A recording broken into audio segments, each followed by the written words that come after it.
Hey everybody, thanks for watching. Um, we're in our recording days. I until I figure out the issue with my laptop, I can't go live right now. So I just have to record and post. So thanks for watching and following along with our book. We're on chapter 13 today. So I'm just gonna go ahead and start. Love you guys.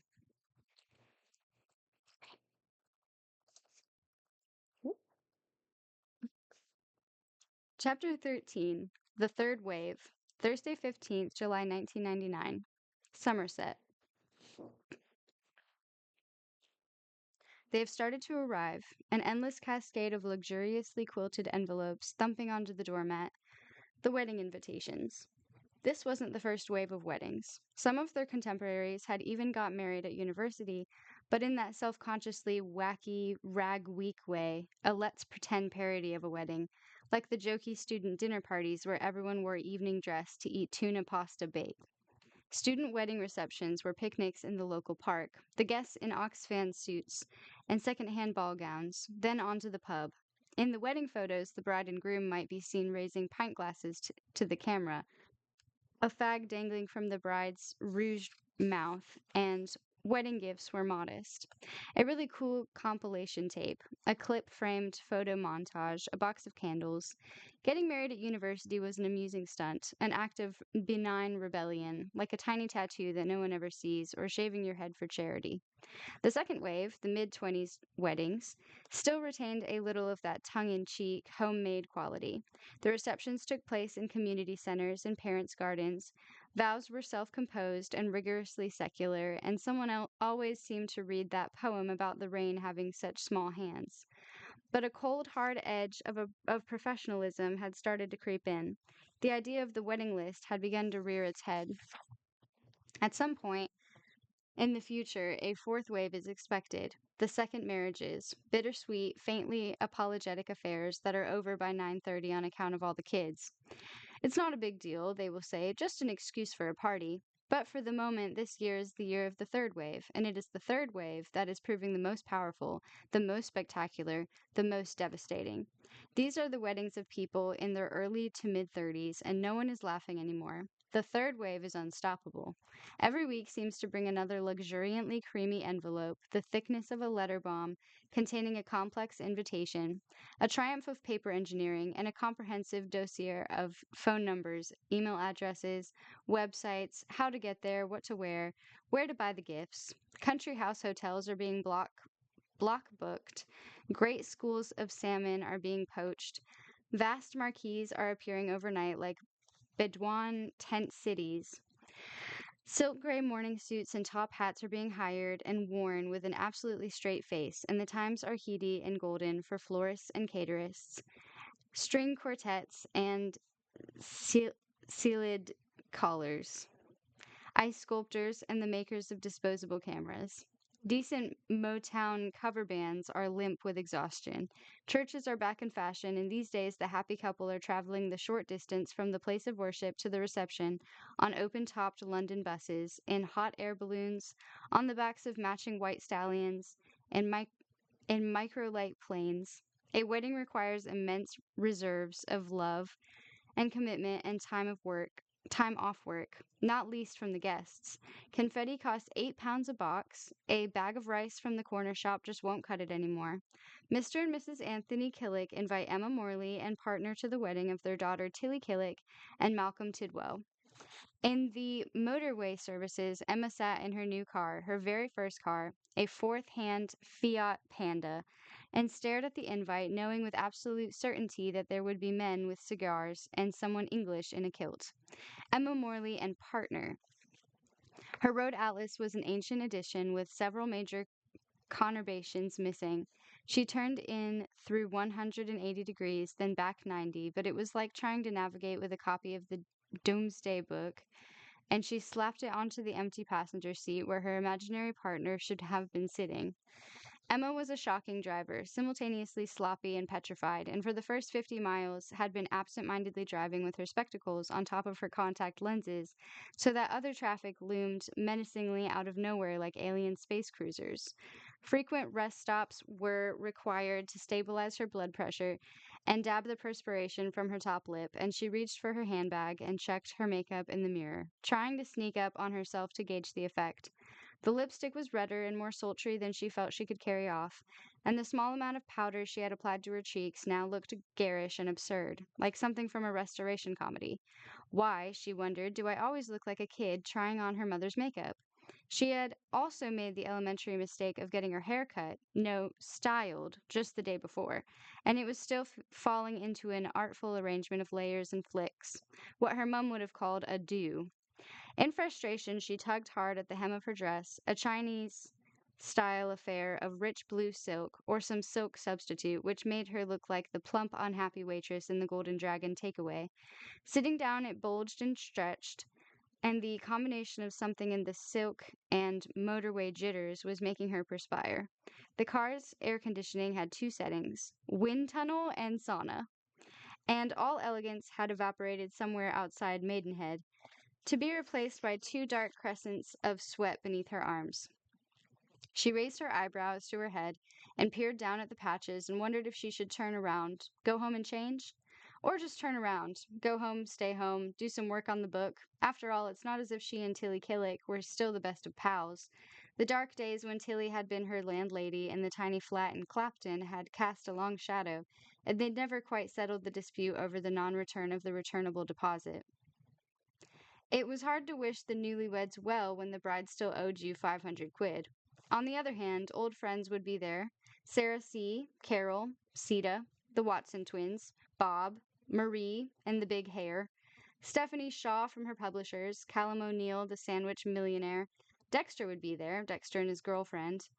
And it was at this exact moment, as she sat pointing her armpits at the air conditioning vents and wondering what to do, that Dexter drove by unseen in his Mazda sports car, Sylvie Cope by his side. "So who'll be there?" asked Sylvie, turning down the stereo. Travis, for her choice for a change. Sylvie didn't much care for music, but made an exception for Travis. "Just a whole lot of people from university. Paul and Sam and Steve O.D., Peter and Sarah, the Watsons, and Callum." "Callum, good, I like Callum." "Marie with the big hair, Bob. God, people I haven't seen for years. My old friend Emma." "Another ex?" "No, not an ex." "A fling?"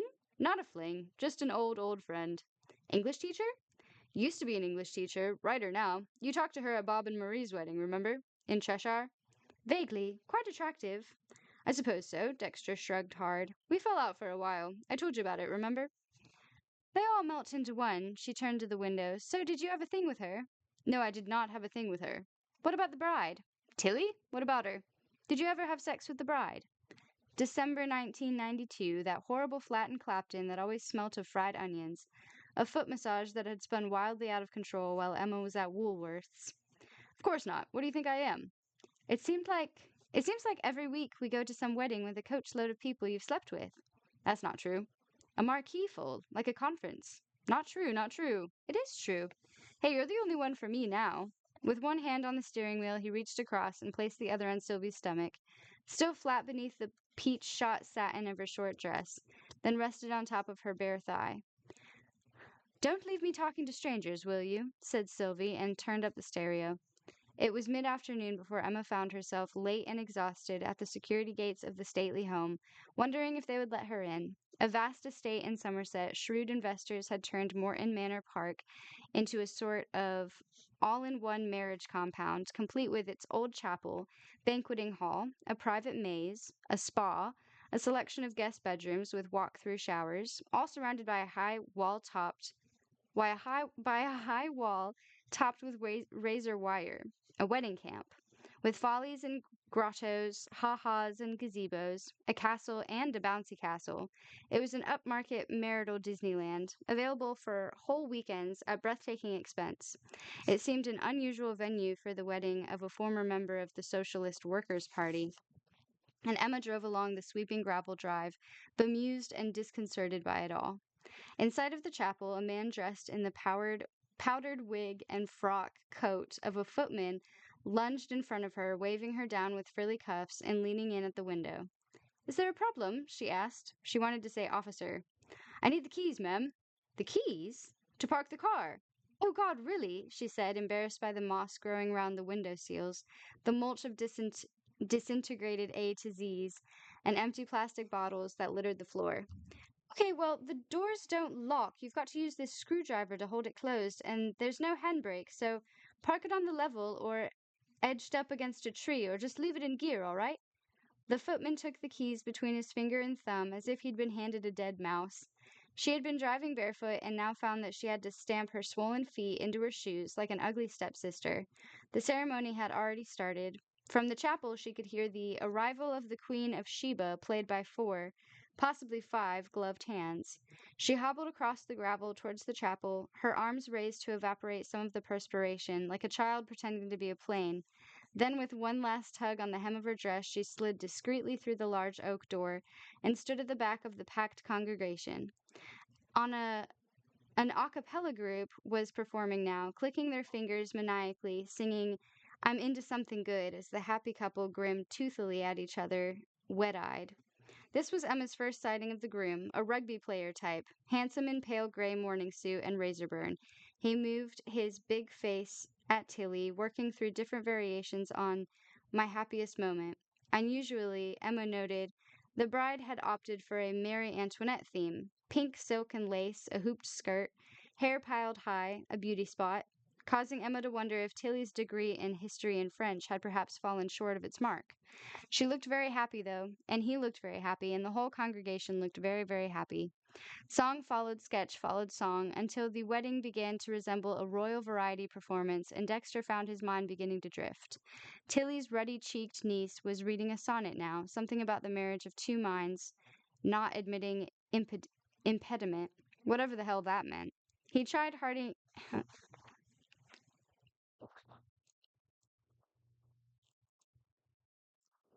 He tried hard to concentrate on the poem's line of argument and to apply its romantic sentiment to his own feelings for Sylvie, then turned his attention back to how many of the congregation he had slept with. Not in a gloating way, not entirely, but with a sort of nostalgia. Love alters not with his brief hours and weeks, read the bride's niece, as Dexter made it five ex-lovers in one small chapel. Was this some kind of record? Should there be extra points for the bride? No sign of Emma Morley yet, with Emma 5.5. From the back of the church, Emma watched Dexter counting off on his fingers and wondered what he was doing. He wore a black suit with a skinny black tie, like all the boys these days, trying to look like a gangster. In profile, there was the beginning of a slight sagging under his jaw, but he still looked handsome. Stupidly handsome, actually, and far less pasty and bloated than before he had met Sylvie. Since their falling out, Emma had seen him 3 times, always at weddings. Each time he had thrown his arms around her and kissed her as if nothing had changed, and said, we must talk, we must talk. But it had never happened. Not really. He had always been with Sylvie, the pair of them busy, looking beautiful. There she was now, a proprietary hand on his knee, her head and neck like some long-stemmed flower, craning to take it all in. The vows now. Emma glanced across in time to see Sylvie reach for Dexter's hand and squeeze the 5 fingers, as if in solidarity with the happy couple. She whispered in his ear, and Dexter looked up at Sylvie, smiling broadly and a little dopily, so Emma thought. He mouthed something back, and though not a practiced lip reader, Emma thought that there was a good chance it was I love you too. Self-consciously, he glanced around and caught Emma's eye, grinning as if he'd been caught doing something he shouldn't. The cabaret ended. There was just time for an uncertain rendition of All You Need Is Love, the congregation struggling to sing along in 7/4, before the guests followed the happy couple outside the reunion began in earnest. Through the crowd of people, hugging, whooping, and shaking hands, Dexter and Emma sought each other out, and suddenly there they were. Well, he said. Well? Don't I know you? Your face certainly rings a bell. Yours too. You look different, though. Yes, I'm the only woman here who's drenched in sweat, said Emma, plucking at the fabric beneath her arms. You mean perspiration. Actually, no, this is sweat. I look like I've been dragged from a lake. Natural silk my eye. Sort of an oriental theme, isn't it? I call it my Fall of Saigon look. Chinese, technically. Of course, the trouble with one of these dresses is 40 minutes later you want another one, she said, and had that feeling halfway through the sentence that she would have been better off not starting it. Did she imagine it, or did he roll his eyes a little? Sorry. That's okay, I really like the dress. In fact, me love it long time. She rolled her eyes. There you go. Now we're quits. What I meant was that you look good. He was peering at the top of her head now. Is that a. What? Is that what they call a Rachel? Don't push your luck, Dex, she said, immediately scrubbing at her hair with her fingertips. She glanced across to where Tilly and her brand new husband were posing for photographs, Tilly fluttering a fan coquettishly in front of her face. Unfortunately, I didn't realize there was a French Revolutionary theme. The Marie Antoinette thing, said Dexter. Well, at least we know there'll be cake. Apparently, she's traveling to the reception in Tumbril. What's a tumbril? They looked at each other. You haven't changed, have you? She said. Dexter kicked at the gravel. Well, I have. A bit. That sounds intriguing. I'll tell you later. Look. Tilly was standing on the running board of the Rolls-Royce Silver Ghost that would take them the 100 yards to the reception, the banquet held low in both hands, ready to be tossed like a caber. Want to go and try your chances, Em? Can't catch, she said, placing her hands behind her back just as the bouquet was lobbed into the crowd and caught by a frail and elderly aunt, which seemed to anger the crowd somehow, and as if someone's last chance for future happiness had been squandered. Emma nodded towards the embarrassed aunt, the bouquet dangling forlornly from her hand. There's me in 40 years' time, said Emma. Really, 40? Said Dexter, and Emma pressed her heel down on his toe. Over her shoulder, he could see Sylvie nearby, looking round for him. Better go. Sylvie doesn't really know anyone. I'm on strict orders never to leave her side. Come and say hi, will you? Later, I'd better go and talk to the happy bride. Ask her about that deposit she owes you. Do you think? Today? See you later. Maybe we'll be sitting next to each other at the reception. He held up crossed fingers, and she crossed her fingers back. The overcast morning had settled into a beautiful afternoon, high clouds rolling across the huge blue sky as the guests followed the silver ghost in procession to the great lawn for champagne and canapes. There with a great whoop, Tilly finally saw Emma, and they hugged each other as best they could across the bride's vast hoop skirt. I'm so glad you could make it, Em. Me too, Tilly. You look extraordinary. Tilly fluttered her fan. You don't think it's too much? Not at all. You look stunning. And her eye drift once more to the beauty spot that made it look as if a fly had settled on her lip. The service was lovely, too. Oh, was it? This was an old trait of Tilly's, to precede each sentence with a sympathetic awe, as if Emma were a kitten who had hurt her little paw. Did you cry? Like an orphan. Oh, I'm so glad you could make it. Regally, she tapped Emma's shoulder with her fan. And I can't wait to meet your boyfriend. Well, me too, but unfortunately I don't have one. Aw, don't you? Nope, not for some time now. Really? Are you sure? I think I'd noticed, Tilly.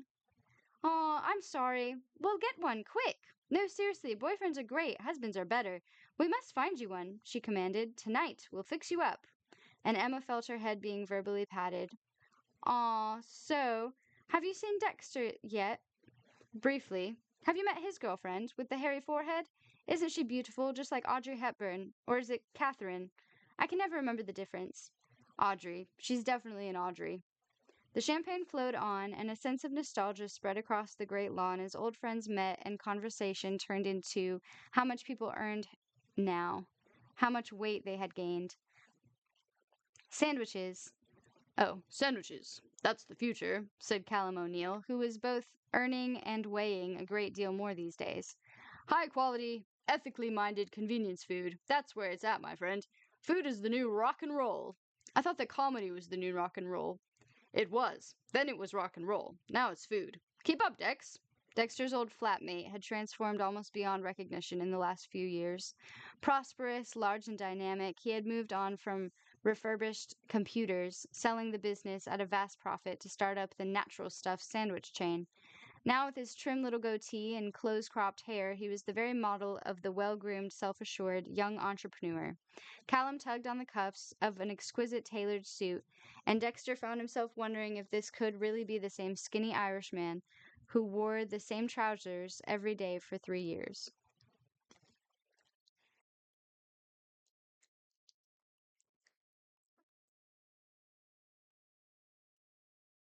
Everything's organic. Hmm. Everything's organic, everything's made fresh. We do juices and smoothies to order. We do fair trade coffee. We've got 4 branches, and they're full all the time, seriously, constantly. We have to close at 3 o'clock. There's just no food left. I tell you, Dex, the food culture in this country, it's changing. People want things to be better. No one wants a can of Tango and a packet of crisps anymore. They want hummus wraps, papaya juice, crayfish. Crayfish?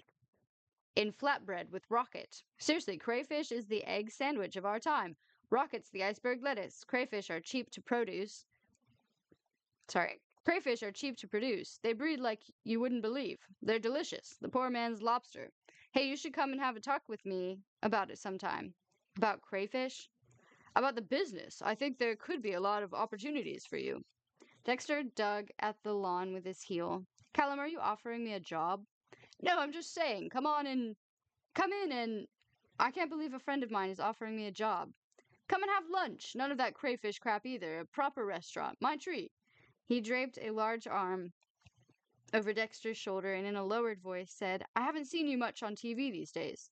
That's because you don't watch cable and satellite. I do a lot of work on cable and satellite. Like?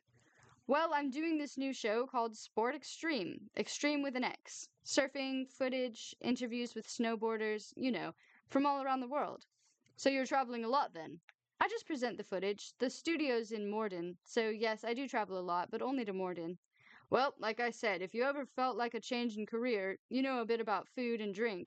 You can get on with people if you put your mind to it. Business is people. I just think it might be for you, that's all. Dexter sighed through his nose, looked up at his old friend, and tried to dislike him. Cal, you wore the same pair of trousers every day for 3 years. Long time ago now. For a whole term, you ate nothing but tinned mints. What can I say? People change. What do you think? So what do you think? All right, then, you can buy me lunch, but I warn you, I know nothing about business. That's all right. It'll be nice to catch up anyway. Half admonishingly, he tapped Dexter's elbow. You went very quiet on me for a while. Did I? I was busy. Not that busy. Hey, you could have called me too. I did, often. You never returned my calls.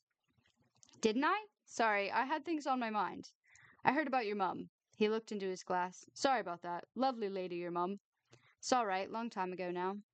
There was a moment's silence, comfortable and affectionate, as they looked around the lawn at old friends talking and laughing in the late afternoon sun. Nearby, Callum's latest girlfriend, a tiny, striking Spanish girl, a dancer in hip-hop videos, was speaking to Sylvie, who stooped down to hear her. It'll be nice to talk to Louisa again, said Dexter. I shouldn't get too attached, Callum shrugged. I think Louisa's on the way out. Some things don't change then. A pretty waitress, self-conscious in a mob cap, arrived to top up their glasses. They both grinned at her, caught each other grinning, and tapped their glasses together. 11 years since we left, Dexter shook his head, incredulous. 11 years. How the fuck did that happen? I see Emma Morley's here, said Callum out of nowhere. I know. They glanced over and saw that she was talking to Miffy Buchanan, an old arch-enemy. Even at a distance, they could tell Emma's teeth were gritted. I had heard you and Em fell out. We did. But you're all right now? Not sure. We'll see. Great girl, Emma. She is. Quite a beauty these days. She is, she is. Did you ever... No, nearly. Once or twice. Nearly? Sniffs Callum. What does that mean? Dexter changed the subject. But you're all right, yeah? Callum took a sip of champagne. Dex, I'm 34. I've got a beautiful girlfriend, my own house, my own business. I work hard at something I enjoy. I make enough money. He placed his hand on Dexter's shoulder. And you've got a show on late-night TV. Life's been good for all of us. And partly from wounded pride, partly from a revived sense of competition, Dexter decided to tell him.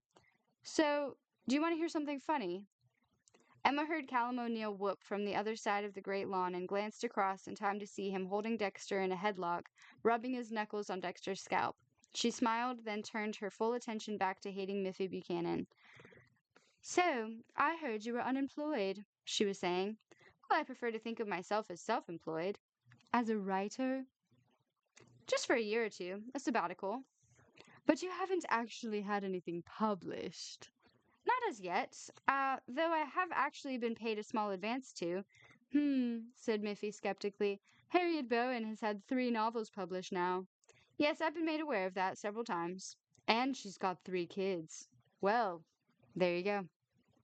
Have you seen my two? Nearby, two immense toddlers in three-piece suits were rubbing canapes into each other's faces. I've been no biting! They're lovely boys. Aren't they?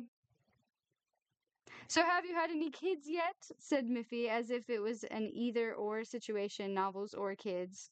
Nope. Seeing anyone? Nope. No one? Nope. Anyone on the horizon? Nope.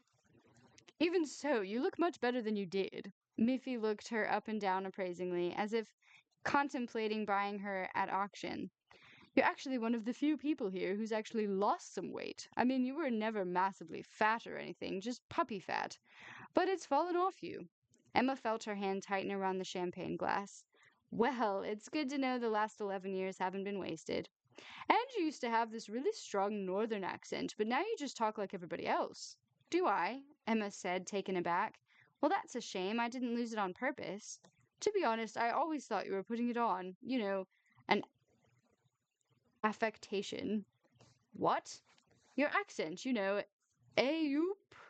Miners this, miners that. Guatemala, rah, rah, rah. I thought you were always rubbing it in everyone's face a bit, but now you're talking normally again. Emma had always envied those people who spoke their minds, who said that they felt without attention to social nicety. She had never been one of those people, but even so now felt an F sound forming on her bottom lip. And you were always so angry about everything all the time. Oh, I still get angry, Miffy.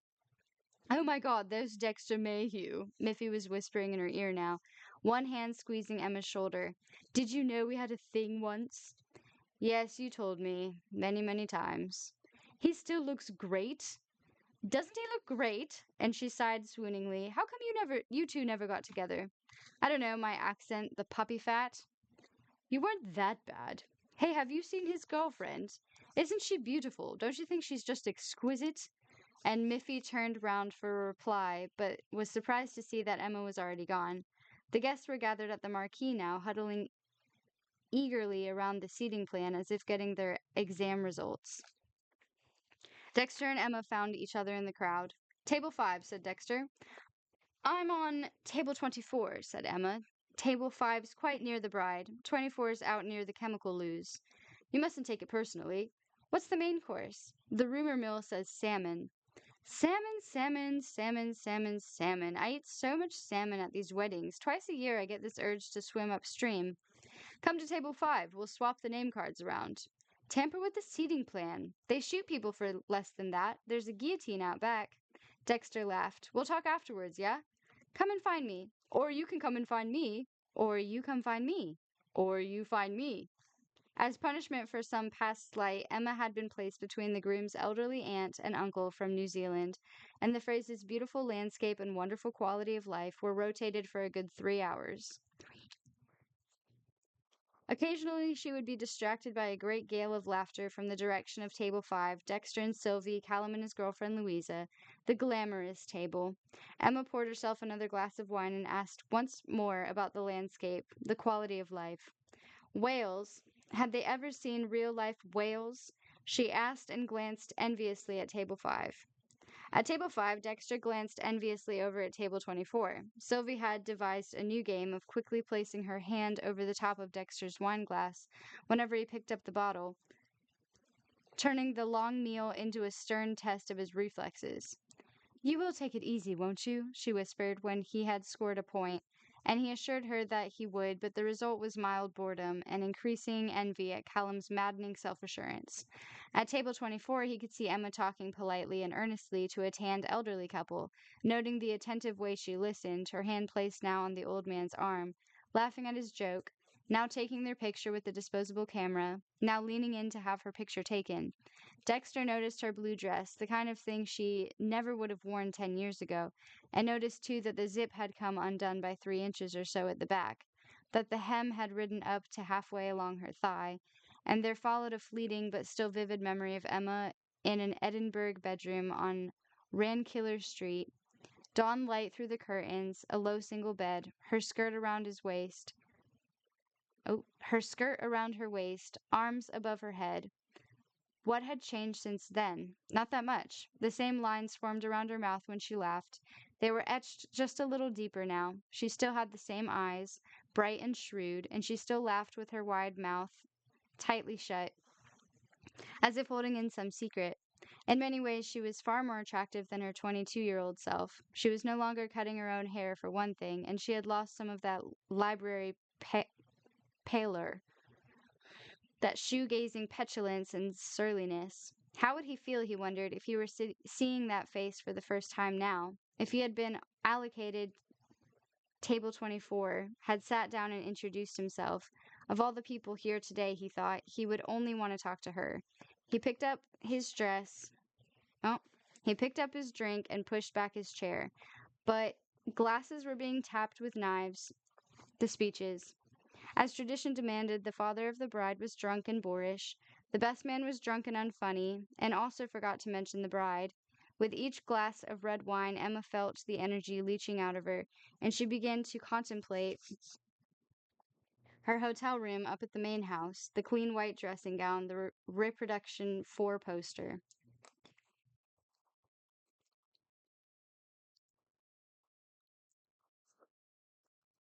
There'd be one of those walk-through showers that people go crazy for, and far too many towels for a single person. As if to make her mind up, the band were tuning up now, the bassist playing the riff from Another One Bites the Dust, and Emma decided that it was time to call it a day.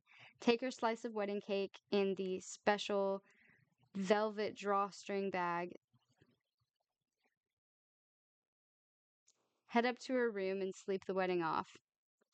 Excuse me, but don't I know you from somewhere? A hand on her arm, a voice behind her. Dexter was crouching by her side, grinning woozily, a bottle of champagne in his hand. Emma held out her glass. It's possible, I suppose. With a squeal of feedback, the band began to play, and all attention turned to the dance floor, where Malcolm and Tilly were frugging to their special song, Brown-Eyed Girl, twisting rheumatically at the hips, 4 thumbs held aloft. Good God, when did we all start dancing like old people? Speak for yourself, said Dexter, perching on a chair. Can you dance? You don't remember? Emma shook her head. I don't mean on a podium with a whistle and your shirt off. I mean proper dancing. Of course I can. He took her hand. Want me to prove it? Maybe later. They were having to shout now. Dexter stood and tugged on her hand. Let's go somewhere, just you and me. Where? I don't know. Apparently there's a maze. A maze? A moment, then she stood. Well, why didn't you say? They took 2 glasses and discreetly stepped out of the marquee and into the night. It was still warm. The bats were swooping overhead in the inky summer air as they walked arm in arm through the rose garden towards the maze. So how does it feel? She asked, losing an old flame to the arms of another man. Tilly Killick's not an old flame. Oh, Dexter, Emma shook her head slowly. When will you learn? I don't know what you're talking about. Must have been, let me see, December 1992, that flat in Clapton, the one that smelt of fried onions. Dexter winced. How do you know about these things? Well, when I left to go to Woolworth's, you were massaging each other's feet with my best olive oil. And when I got back from Woolworth's, she was crying, and there were olive oil footprints all over my best rug, and the sofa, and on the kitchen table, and halfway up the wall, too, I remember. So I carefully examined the forensic evidence and came to that conclusion. Oh, also, you left your birth control device at the top of the kitchen bin, so that was nice. Did I? Sorry about that. Plus the fact that she told me. Did she? He shook his head, betrayed. That was meant to be our secret. Women talk about these things, you know. It's no use swearing them to secrecy. It all comes out in the end. I'll remember that in the future. Now they had arrived at the entrance to the maze, a neatly trimmed private hedge affair, a good 10 feet high, its entrance marked by a heavy wooden door. Emma paused, her hand on the iron handle. Is this a good idea? How hard can it be? And if we get lost, we'll use the stars or something. The door creaked open. Right or left? Right, said... Oh, sorry. Right or left? Right, said Emma, and they stepped into the maze. The high hedges were lit at ground level with different colored lights, and the air had that summer smell, thick and heaty, almost oily from the warm leaves. Where's Sylvie? Sylvie's okay. She's being Callum'd. He's being the life and soul, the charming Irish millionaire. I thought I'd leave them to it. I can't compete with him anymore. Too tiring. He's doing very well, you know. So everyone tells me. Crayfish, apparently. I know, he's just offered me a job. Crayfish wrangler? Don't know yet. He wants to talk to me about opportunities. Business is people, he said, whatever that means. But what about sport extreme? Aha, Dexter laughed and rubbed his hair with one hand. You've seen it then. Never missed an episode. You know me, there's nothing I like more in the early hours of the morning than stuff about BMX. My favorite bit is when you say that things are rad. They make me say that stuff. Rad and sweet. Check out these sweet old school moves. These sweet old school moves. I think I get away with it. Not always, pal. Left or right? Left, I think. They walked a little way in silence, listening to the muffled thump of the band playing Superstition. How's the writing going? Oh, it's okay. When I do it, most of the time I just sit around eating biscuits. Stephanie Shaw says they gave you an advance. Just a bit of money, enough to last till Christmas. Then we'll see. Back to teaching full-time, probably. And what's it about, this book? Not sure yet. It's about me, isn't it? Yes, Dexter. It's a whole thick book entirely about you. It's called Dexter, Dexter, Dexter, Dexter, Dexter. Right or left? Let's try a left. Actually, it's just a book for kids, teenagers, boys, relationships, that kind of thing. It's about a school play, that production of Oliver I did all those years ago. A comedy.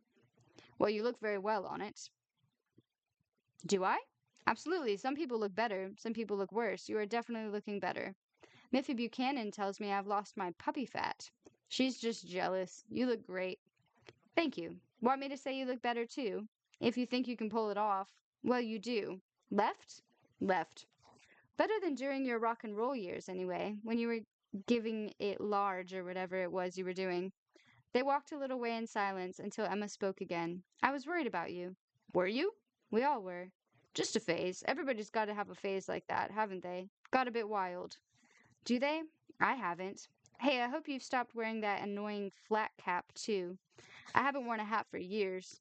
Pleased to hear it. We were thinking about staging an intervention. You know how it is. You start with the soft hats, just for kicks. Then before you know it, you're into flat caps. Trilbies. Bowlers. Another junction. Right or left, she said. No idea. They peered in either direction. Amazing, isn't it, how quickly this stopped being fun?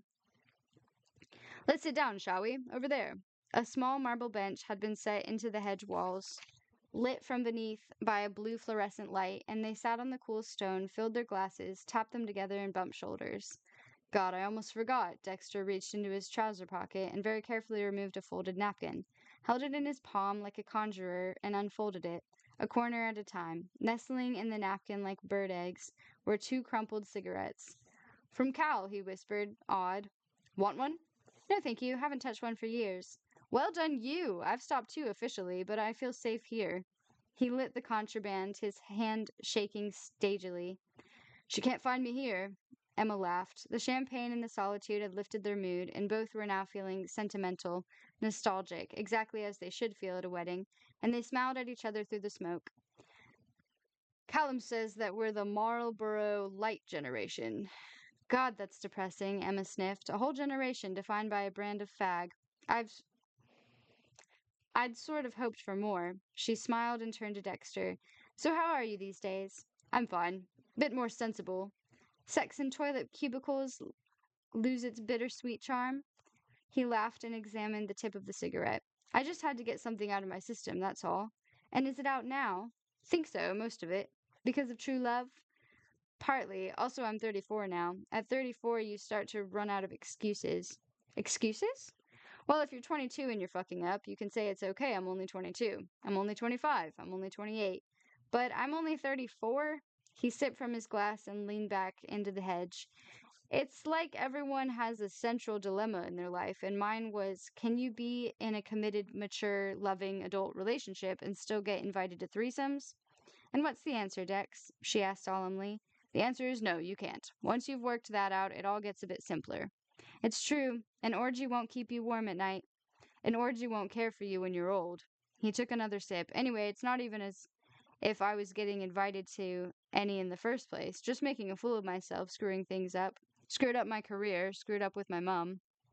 Well, that's not true. Screwed up all my friendships. For emphasis, Dexter leaned against her arm and she leaned back against his. I just thought it was time to do things properly for once, and now I've met Sylvie and she's great. She really is, and she keeps me on the straight and narrow. Well, she's a lovely girl. She is. Very beautiful and serene. A little bit scary sometimes. She's got a lovely, warm sort of Lenny Riefenstahl quality to her. Lenny who? Doesn't matter. Of course, she's got absolutely no sense of humor. Well, that's a relief. I think a sense of humor's overrated, said Emma. Goofing it up all the time. It's boring. Like Ian. Except Ian wasn't funny. No, much better to have somebody you really fancy, someone who will rub your feet. He tried and failed to imagine Sylvie touching his feet. She told me once that she never laughs because she doesn't like what it does to her face. Emma gave a low chuckle. Wow, was all she could say. Wow. But you love her, right? I adore her. Adore? Well, adore is even better. She's sensational. She is. And she's really turned things around for me, too. I'm off the drugs and booze and not smoking. She glanced at the bottle in his hand, the cigarette in his mouth. He smiled. Special occasion. So true love found you in the end. Something like that. He filled her glass. How about you? Oh, I'm fine, I'm fine. As a distraction, she stood. Let's keep walking, shall we? Left or right? Right. With a sigh, he hauled himself to his feet. Do you still see Ian? Not for years now. Nobody else on the horizon? Don't you start, Dexter. What? Sympathy for the spinster. I'm perfectly content, thank you. And I refuse to be defined by my boyfriend, or lack of. She was starting to speak with real zeal now. Once you decide not to worry about that stuff anymore, dating and relationships and love and all that, it's like you're free to get on with real life. And I've got my work, and I love that. I've got, I reckon, one more year to really make a go of it. The money's tiny, but I'm free. I go to the movies in the afternoon. She paused momentarily. Swimming. I swim a lot. I swim and I swim and I swim mile after mile. God, I fucking hate swimming. Turn left, I think. You know, I feel the same, not about swimming. I mean, about not having to date anymore. Since I've been with Sylvie, it's like I've freed up this vast amount of time and energy and mental space. And what do you do with it, this mental space? Play Tomb Raider mostly. Emma laughed and walked a little further in silence, worrying that she was coming across as less self-contained and empowered than she had intended. And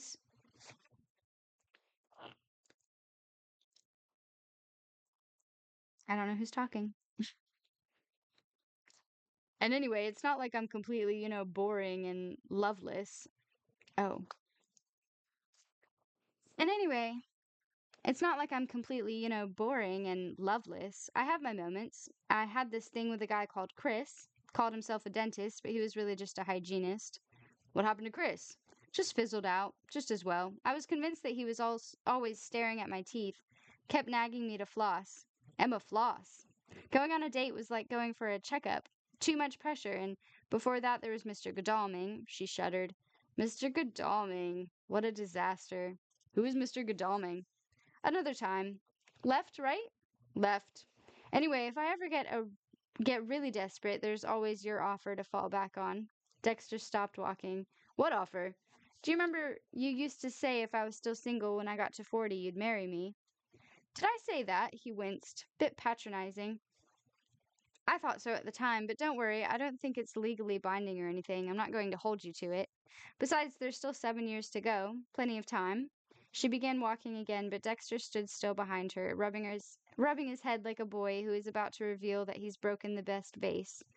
I'm afraid I'm sort of going to have to withdraw the offer anyway. She stopped and turned. Oh, really? Why's that? She said, but a part of her knew already. I'm engaged. Emma blinked once very slowly. Engaged to what? To be married to Sylvie. A moment passed, perhaps half a second, when their faces said what they felt, and then Emma was smiling, laughing, her arms around his neck. Dexter, that's amazing! Congratulations! And she went to kiss his cheek.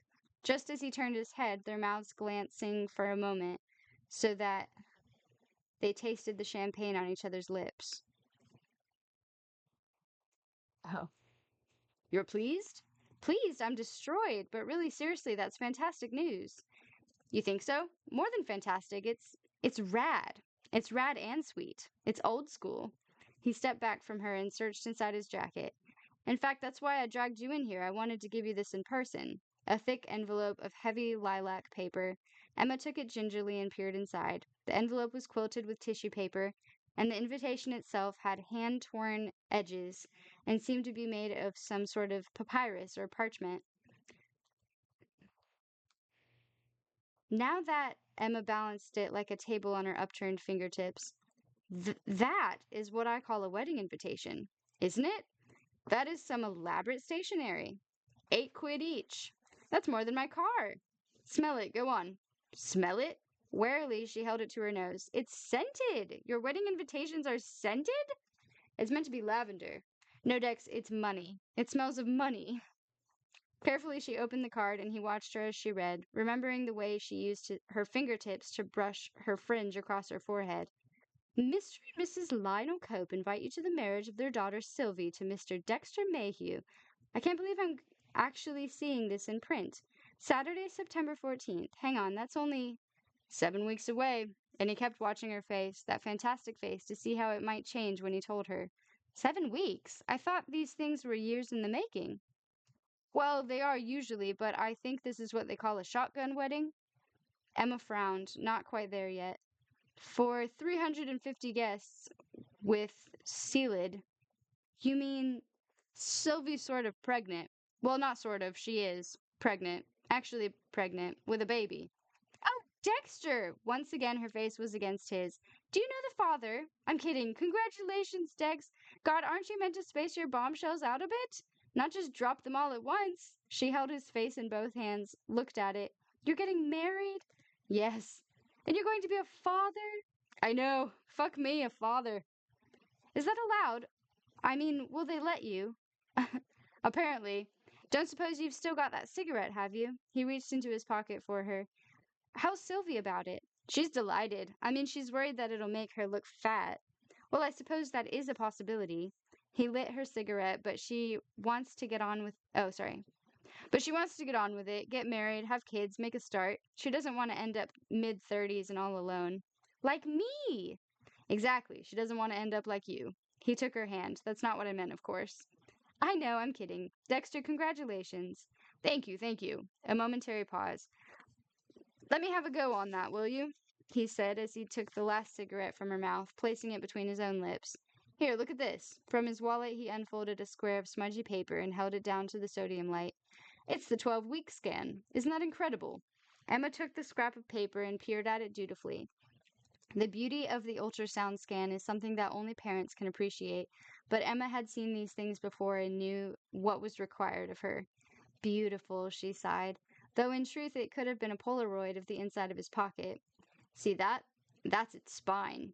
Great spine. You can even make out the tiny little fingers. Aw, boy or girl? Girl, I hope. Or boy, don't care. But you think it's a good thing?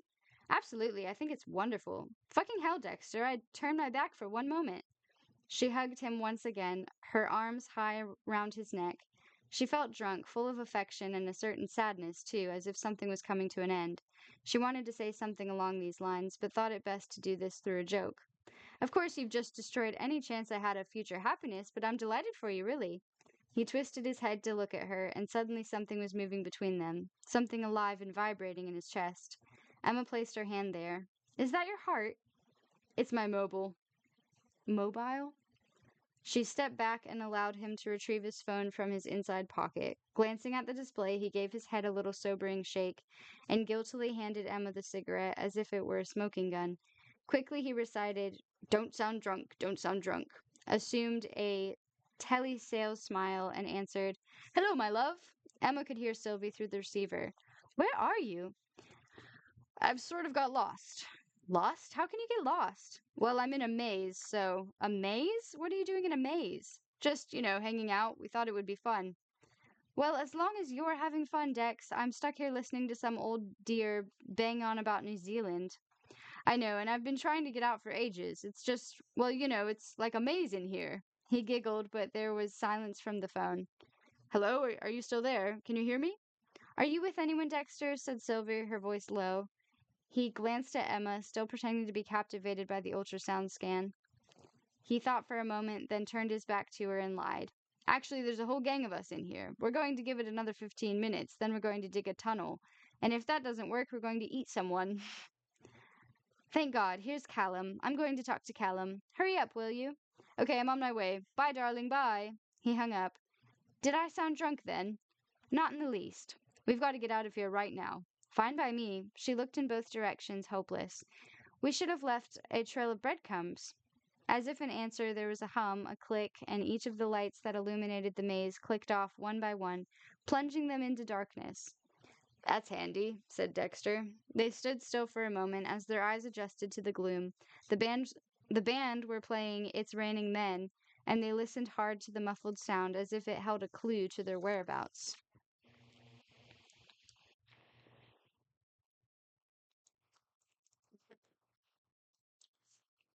We should get back, said Emma, before it starts raining men. Good idea. There's a trick, isn't there? Said Emma. As I remember it, you put your left hand on the wall, and as long as you don't let go, you get out eventually. Then let's do it. He poured the last two glasses from the champagne bottle and placed the empty bottle on the grass. Emma removed her heels, placed her fingertips on the hedge, and, a little gingerly at first, they began to walk along the dim corridor of leaves. So you'll come to my wedding? Of course I will. I can't promise not to disrupt the service, mind. It should have been me. They both smiled in the darkness and walked a little further. As a matter of fact, I was going to ask you a favor. Please, please don't ask me to be the best man, Dex. It's not that. It's just I've been trying to write a speech for ages now, and I was wondering if you might give me a hand. No, laughed Emma. Why not? I just think it'll carry less emotional weight if it's written by me. Just write what you honestly feel. Well, I don't know if that's such a good idea. I'd like to thank the caterers, and by the way, I'm scared shitless. He squinted into the darkness. Are you sure this is working? It feels like we're going further in. Trust me. Anyway, I don't want you to write the whole thing, just give it a polish.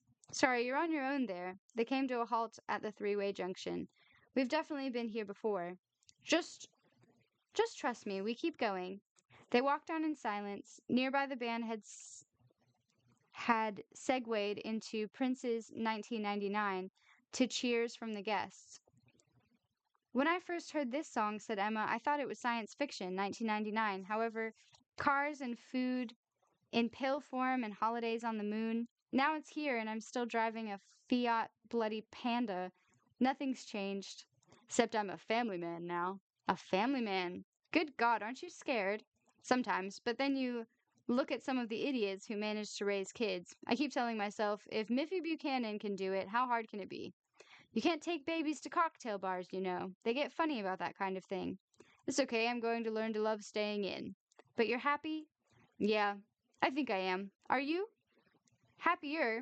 Happy-ish. Happy-ish. Well, happy-ish isn't so bad. It's the most we can hope for. The fingertips of her left hand passed across the surface of a statue that seemed familiar, and now Emma knew exactly where they were. Turning right and then left would bring them out into the rose garden again, back into the party, back to his fiancée and their friends, and there would be no more time to talk. She suddenly felt a startling sadness, so stopped for a moment, turned and took both of Dexter's hands in her own. Can I say something before we go back to the party? Go on. I'm a little drunk. Me too, that's okay. Just, I missed you, you know? I missed you too. But so, so much, Dexter. There were so many things I wanted to talk to you about and you weren't there. Same here.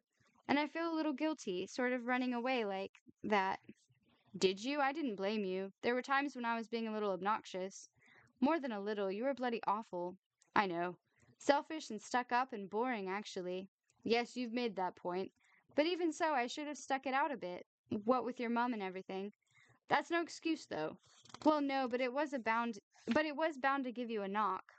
I've still got that letter you wrote. It's a very beautiful letter. I appreciated it. But still, I should have tried harder to get in touch. You're meant to stick by your friends, aren't you? Take the blow? I don't blame you. But even so, to her embarrassment, she found that there were tears in her eyes. Hey, hey, what's up, Em? I'm sorry, drunk too much is all. Come here. He put his arms around her, his face against the bare skin of her neck, smelling shampoo and damp silk, and she breathed into his neck, his aftershave and sweat and alcohol, the smell of his suit, and they stood like this for a while until she caught her breath and spoke. I tell you what it is. It's when I didn't see you, I thought about you every day. I mean, every day in some way or another. Same here. Even if it was just, I wish Dexter could see this, or where's Dexter now, or Christ, that Dexter, what an idiot. You know what I mean? And seeing you today, well, I thought I'd got you back, my best friend, and now all this, the wedding, the baby. I'm so happy for you, Dex, but it feels like I've lost you again. Lost? How? You know what happens. You have a family, your responsibilities change, you lose touch with people. Not necessarily. No, really, it happens all the time. I know it. You'll have different priorities and all these new friends, nice young couples that you met at antenatal classes who'll have babies too and understand, or you'll be too tired because you've been up all night. Actually, we're going to have one of those babies that aren't too much trouble. Just leave them in a room, apparently, with a tin opener, a little glass stove. He could feel her laughter against his chest, and at that moment he thought that there was no better feeling than making Emma Morley laugh. It won't be like that, I promise. Do you? Absolutely. She pulled away to look at him. You swear? No more disappearing? I won't if you won't. Their lips touched now, mouths pursed tight, their eyes open, both of them stock still. The moment held a kind of glorious confusion. What's the time? Said Emma, twisting her face away in panic. Dexter tugged his sleeve and looked at his watch. Just coming up to midnight. Well, we should go. They walked on in silence, unsure about what had happened and what would happen next. Two more turnings brought them once again to the exit of the maze and back to the party. Emma was about to open the heavy oak door when he took her hand. Dex? He wanted to take hold of her hand and walk back into the maze. He would turn his phone off and they would just stay in there until the party was over, get lost and talk about all that had happened. Friends again, he said eventually. Friends again. She let go of his hand. Now let's go and find your fiancée. I want to congratulate her. The end. That was long, guys. That was really long. I wasn't ready. I was like, I kept checking, like, how many more pages? Wow, that was long. Okay. Thank you for listening. That was a good one. Yeah. So they're friends again. I've been waiting for like how many, two or three chapters for them to reconnect. I'm happy. I don't like Sylvie. I just don't. She's not like she's fine, but I don't think she's good for him. Obviously, because Emma's superior, but like she has like no sense of humor. They keep talking about being boring, and she's boring, dude. But anyway, now he has to stay with her because anyway, thanks for listening. Um, yeah, I'll be back with the next chapter soon. Everybody stay safe. I love you guys. Bye.